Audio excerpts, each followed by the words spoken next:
نحمده ونصلي على رسوله الكريم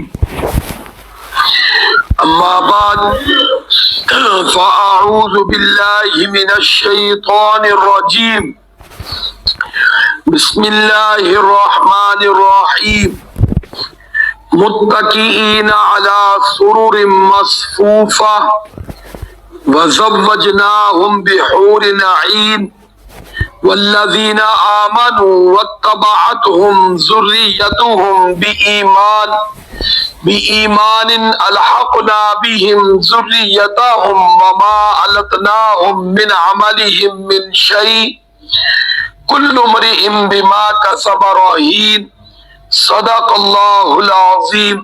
درود شریف پڑھ لیں. اللهم صل على محمد وعلى آل محمد كما صليت على إبراهيم وعلى آل إبراهيم إنك حميد مجيد.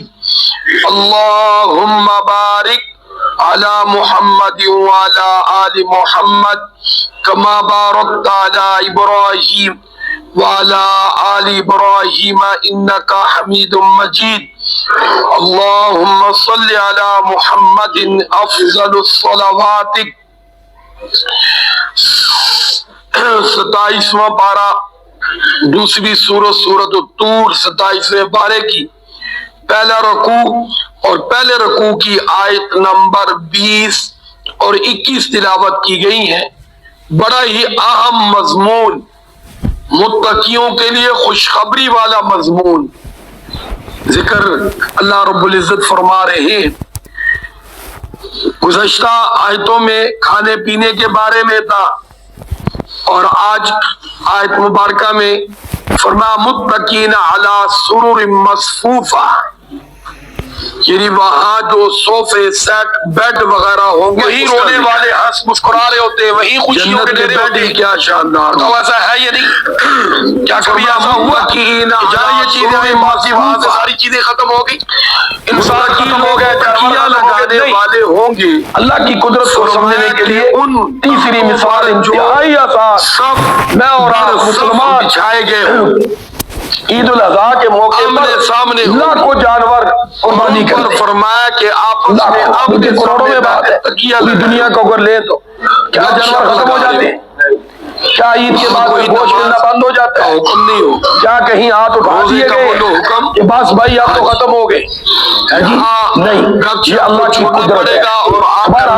اللہ رب العزت فرماتے ہیں انسان کان کھول کے سن لے، اگر تیرے لیے عذاب میرا مقدر ہو گیا تیری نافرمانیوں کی وجہ سے جو تو میرے کر کے آئے گا تو میرے عذاب سے تو بچ نہیں پائے گا. یہاں میرے بھائی تجھے کوئی بچانے والا نہیں آئے، تیرا کوئی سہارا نہیں ہو. اللہ کے رسول تیرے بنائے ہوئے سارے سہارے قیامت والے دن ٹوٹ جائے فرمایا، اور اس دن تو تنہا کھڑا ہوگا، میرے عذاب کا سامنا کرے گا اور پھر تو روئے گا، چیخے چلائے گا، تیرے کوئی کام نہیں آئے گا. دنیا کے اندر قرآن کو نازل کرنے کا اور یہ مجھے اور آپ کو بتانے کا مقصد یہی ہے کہ آج ہی سمجھ جا، بولو مجھے منا لے، مجھے راضی کر لے، میرے در پہ آ جا، میرے سامنے جھک جا، میرا بن جا. میرا عذاب میں ہی ٹال سکتا ہوں، میرے عذاب کو میرے سوا کوئی نہیں ٹال. اچھی نوکری جاب مل جائے، پکڑنے والا وہ ہو گیا. اب تیسری چیز ہے کیا؟ بولو شادی. اور یہ دونوں چیزیں شادی کے لیے ہی ہوتی کہ پڑھ لکھ جائے گا تو اچھا روزگار ملے گا، اچھا روزگار ملے گا تو اچھی جگہ شادی ملے گی. تو یہ بھی بہت بڑا مسئلہ اور بڑا عام مسئلہ ہے. تو اللہ نے اس کا بھی ذکر کیا ہے کہ ہم تمہیں وہاں تنہا نہیں چھوڑیں گے، وہاں تنہائی نہیں ہوگی کہ اکیلا جنت میں جناب مارے مارے پھرا پھرے. نہیں، فرمایا کہ وَزَوَّجْنَاهُمْ، ہم ان جنتیوں کی شادی کریں گے بحور عین. حور اصل میں تو سفیدی کو کہتے ہیں کہ سفید رنگ ہوگا ان حوروں کا. یہ بیوٹی پارلر والا مسئلہ بھی نہیں وہاں ہوگا، یہ بھی ایک اضافی بوجھ ہے اور اللہ معاف کرے تباہی ہے. کیا بولو بھائی؟ ہاں تباہی. شادی موقع پہ آپ نے دیکھو گا دونوں اللہ خیر فرمائے کیا جناب کلر والے ہوتے اور اگلے دن دونوں الٹ ہوتے. لیے تو آپ نے دیکھو کہ لڑکوں کو بھی 4 گھنٹے لگوانے پڑتے ہیں، پلے اس کے بھی کچھ نہیں ہوتا شکل و صورت کے اعتبار سے. ہاں جی، اور دوسری طرف بھی یہی معاملہ ہوتا ہے، دونوں رنگ باز ایک دوسرے کو دھوکہ دے رہے ہوتے. لیکن فرمایا وہاں ایسا معاملہ. ہاں میری شادی ہوئی تھی نا، میری دسمبر میں ہوئی، 21 دسمبر. میں نے وہاں گھر میں گاؤں میں جیسے نلکا ہوتا ہے نا، اسی پہ نہایا. وہ کہتے جلدی کر لو، تیاری کر لو. تو واسلین ہوتی نا، وہ میں نے منہ پہ لگائی تھی کیونکہ دسمبر کا مہینہ تھا، پھر لاہور آنا تھا. اور پرفیوم میں میرے پاس وہی خوشبو جو آج کل بھی ہوتی ہے، اسی کو لگایا. چل بھائی چلو جی لاہور. تو مجھے تو الحمدللہ کسی نے واپس نہیں کیا.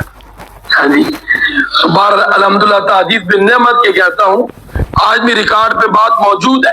جنہوں نے دیکھا انہوں نے کہا کیا خوبصورت جوڑی لگ رہی. آگے بھی ایسے ہی معاملہ تھا الحمدللہ. ہاں جی، بھلے کیونکہ ہم جو کہتے ہیں الحمدللہ کر کے بھی دکھاتے ہیں. اس لیے کوئی اب یہ نہ ذہن میں لائے کہ پتنی آپ کس بیوٹی پارلر میں گئے ہوئے تھے. ہاں جی، اور گھر میں بھی وہ جو نلکے کے پاس صابن پڑا تھا نا، مجھے نہیں پتا کہ وہ کپڑے دھونے والا تھا یا نہانے والا تھا. مجھے تو اس کا بھی نہیں پتا، یعنی اضافی اس کا بھی کوئی انتظام نہیں تھا کہ دولہا صاحب تیار ہو رہے ہیں. نہیں الحمدللہ. تو گھر میں وہی بات ہے، باہر سارے وہ کھڑے تھے، وہ نلکا ہوتا نا اس کا تو باقی سارا نظام پردے والا تھا. بس میں نے کہا میں 2 منٹ میں نہا کے آیا. چلو بہرحال، تو اللہ رب العزت فرماتے وَزَوَّجْنَاهُمْ بِحُورٍ عِينٍ، اور موٹی آنکھوں والی. یہاں آپ نے دیکھا ہوگا کہ عورتوں کو عموماً جب بیوٹی پارلر سے تیار کیا جاتا ہے تو بہت سی چیزیں لگا کر اس کی آنکھوں کو موٹا کیا جاتا ہے. اور آنکھ موٹی نہیں ہوتی، اوپر سے اضافی چیزیں اس کے اوپر فٹنگ کی جاتی ہے. کیا کی جاتی ہے؟ اور وہی بات اگلے دن وہ نظر نہیں آ رہی ہوتی. لیکن فرمایا وہاں ایسا نہیں ہوگا، وہاں کی رنگت سفید ہوگی جو کبھی سیاہ نہیں ہوگی، کبھی مانت نہیں پڑے گی اور بڑھے گی. کیونکہ آتا ہے کہ اگر کوئی تمنا کرے اس سے بھی خوبصورت تو ہو جائے گا. بازار حسن ہوگا، یعنی خوبصورت شکل و صورت ہوں گی. اس کو دیکھیں گے کہیں گے کاش ہم ایسے ہو جائے، فوراً ہو جائے. اب تو میرے بھائی کاش کی تسبیح پڑھ پڑھ کے مر جائیں گے، ایسے نہیں ہو.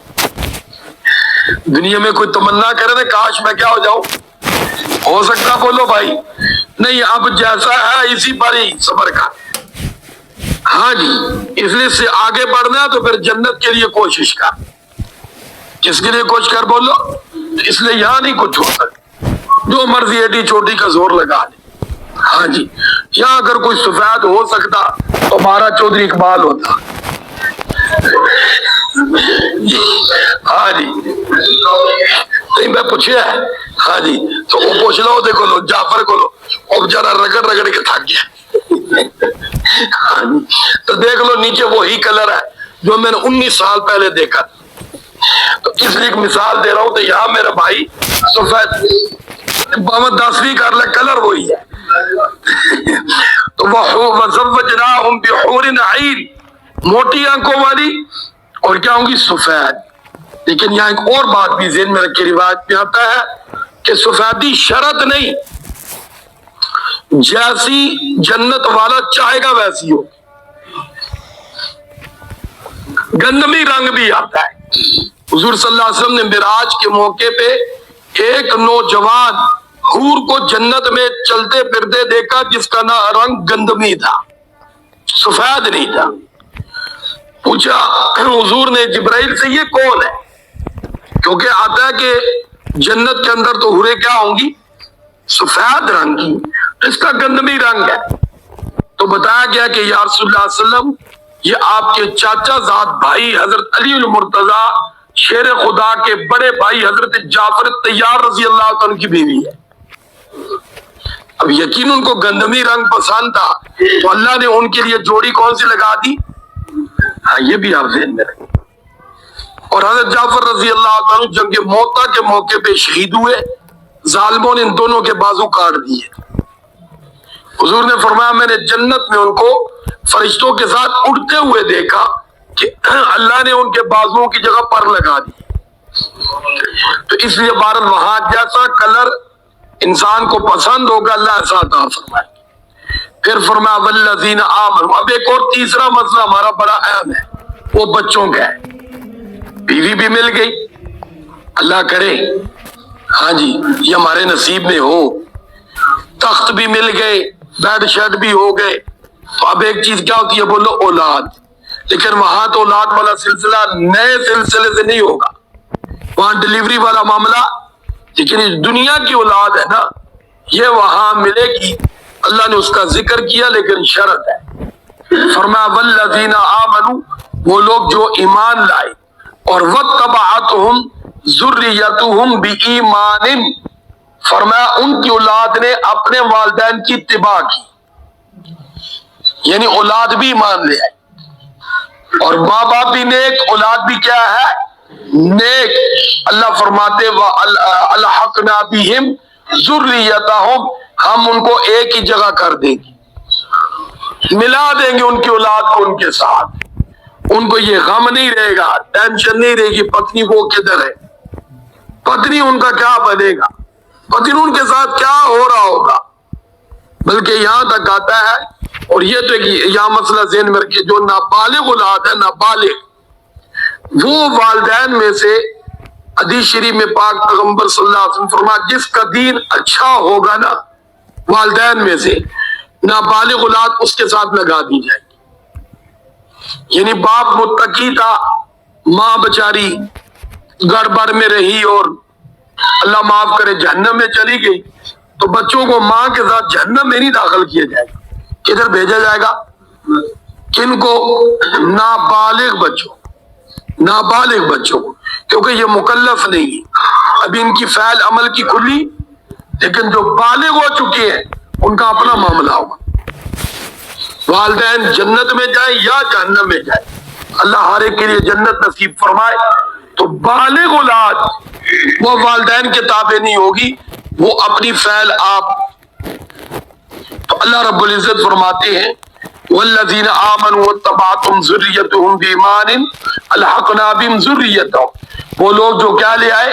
ایمان لائے، اور ان کی اولاد نے ان کی اتباع کی بالایمان. کس کے ساتھ؟ ایمان کے ساتھ. الحقنا بہم ذریتہم، ہم جنت میں ان کو ملا دیں. دنیا کے اندر کاروبار تو بیٹا باپ کا سنبھال ہی لیتا ہے، اللہ کرے باپ کا علمی مقام بھی بیٹا سنبھال لے. ذہن میں رکھے، باپ کی شرافت کو بھی بیٹا کیا کر لے؟ سنبھال لے. باپ کی معاشرے میں جو عزت ہے اس منصب کو بھی بیٹا کیا کر لے، تاکہ لوگ یوں بھی کہ اس کا باپ بھی بڑا عظیم تھا، یہ بھی بڑا عظیم ہے، اور اس کی ہمیں بھی فکر کرنی چاہیے. ہاں جی مالی طور پر تو ہم فکر مند ہوتے ہی ہیں، اور وہ تو اولاد کندھا ساتھ بنتی ہے. ہاں جی وہ کندھا دیتی ہے کیونکہ اس کا اپنا مقصد بھی ہوتا ہے، لیکن اس سے زیادہ شرافت بھی ہماری ضرورت ہے، نیک نامی بھی بولو ہماری. تو اس کی بھی دونوں کو فکر کرنی چاہیے. اللہ رب العزت فرماتے وما علتناہم من عمل من شیء، اور ہم ان کو وہ سب کچھ عطا کریں گے، اور ان کے نیک اعمال میں سے کچھ کمی نہیں ہوگی، کٹوتی نہیں ہوگی. یہاں کٹوتی ہو جاتی ہے، تنخواہ میں بھی ہو جاتی ہے، بونس میں بھی ہو جاتی ہے، بہت سے مسائل آ جاتے ہیں. وہ محنت کی ہوتی ہے 100%، اور نتیجہ آتا ہے بولو 50%. آتا نہ بولو ہاں جی. کہ ماسٹر حضرات بھی کٹوتی کر دیتی ہے، لکھائی ٹھیک نہیں تھی، الفاظوں کی درستگی ٹھیک نہیں تھی، ہو جاتی نا بولو کٹوتی. استاد ہم وہ مولوی قاری حضرات سنا رہا ہو بھائی اس کی ادائیگی ٹھیک نہیں ہے، چلو وہاں سے بھی کٹوتی. جی فیکٹریوں والے دفتروں والے کر لیتے ہیں، بینک والے بھی کٹوتی کر لیتے. لیکن فرمایا وہاں کٹوتی والی بات پورا پورا اجر دیں گے اللہ فرماتے، اور وہ بھی بڑھ کر. سب کہہ دو سبحان اللہ. اب ہونا یہ چاہیے تھا ایک نیکی ملتی. اللہ کیا فرماتے ہیں؟ نیکی کا آدھا پلڑا آپ نے بھر دیا نیکی سے، ایک مرتبہ کہنے سے سبحان اللہ. ہونا یہ چاہیے ایک نیکی ملتی، لیکن اللہ فرماتے نہیں، جتنی محبت میں کہے گا اتنا اجر بڑھ جائے گا. اور اللہ معاف کرے گناہ کیا ایک ہی گناہ لکھا جائے گا، 2 نہیں. تو یہ اللہ کی رحمت ہے. تو اللہ رب العزت فرماتے ہیں کل امرئ بما کسب رہین، فرما ہر شخص اپنے عمل میں رحم رکھا ہوا ہے، اپنے عمل میں پھنسا ہوا ہے، یعنی جیسا عمل ہوگا ویسا نتیجہ ہوگا۔ اس آیت نے واضح کر دیا کہ یہ جو ہمیں سبق پڑھایا ہوا ہے نا کہ کرنی نافرمانی اور جملہ بولا اللہ اپنی رحمت سے بخش دے گا، اس آیت نے کہا نہیں، اپنا نظریہ صحیح کر لے، اپنا نظریہ کیا کر لے؟